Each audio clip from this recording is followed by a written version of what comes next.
good morning guys আজি আমি যাম থেথাগুৱাত থানৰ যজ্ঞত তো চাই থাকক ভিডিঅ'টো লাষ্টক লাগি আমি আহি পালোঁ এই মাত্ৰ ই ৰিক্সাৰ পৰাই নামলোঁ গাইজ এটা এইগিলা ষ্টেজ কৰিছিয়ে ধুনীয়া আৰু মানে ডাঙৰ কৰে আৰু যজ্ঞৰ দিনে ডাঙৰ কৰে ইয়াতে প্ৰত্যেকবাৰে আৰু মানুহ হয় বহুত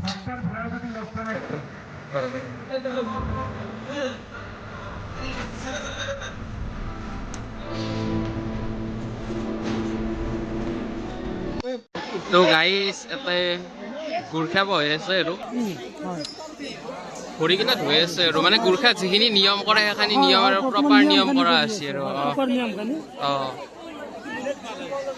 কিবা আপোনাৰ ধুৱাই চুৱাই ভৰি চৰি মুচাই কিবা আৰু খাৱা লোৱা দিব সেনেকুৱা ঠিকে আছে আৰু মিডিয়া চিডিয়াও আছে নেকি হয়তো চব আছে ঠিকে আছে ডাঙৰ উৎসৱটো এইটো ন বহুত ডাঙৰ থেথাগুৱাই থান বুলি ক'লে জানে আৰু নলবাৰী ভাই নলবাৰীৰ ভিতৰত ডাঙৰ ঠিকে আছে পুৰা আৰু এইটো মন্দিৰৰ বহুত প্ৰমাণো আছে মাতমুল্লি মাতুলে 7 দিন হ'ল 7 দিন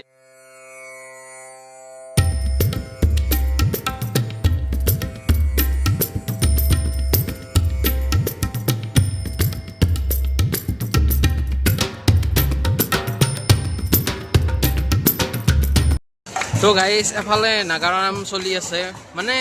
থাকাত চবখিনিয়ে আছে গাইজ সেইফালে যজ্ঞ কৰি আছে সেইফালে সেৱা চেৱা কৰি আছে এইটো মন্দিৰতো আছে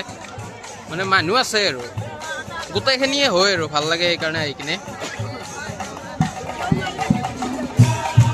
গাইজ এন্ধাই এতিয়া অলপমান মই কিবা কানি শ্বপিং কৰিব আহিলাক আৰু মানে এটা যিহেতু বহুত দোকান নিচিনাই নাচকে থাকিব নোৱাৰি আৰু চাবাই লাগিব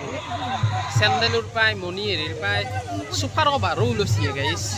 মানে নোলোৱা বস্তু একোৱেই নাই নাগৰা নাম চাম মানে চব আৰু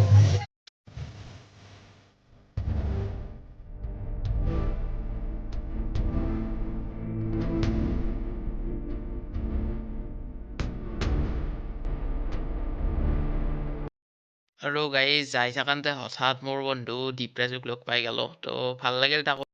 দান কৰিছে তেখেতসকলক ৰবিবাৰ আৰু ভোজন সামগ্ৰী দিয়াৰ সময়ত আমাৰ কাৰ্যালয়ৰ পৰা তেখেতসকলৰ হাতত একোটা কুপন দিয়া হৈছে তেখেতসকলে সেই কুপনটো লৈহে আমাৰ অস্থায়ী কাৰ্যালয়ৰ সন্মুখত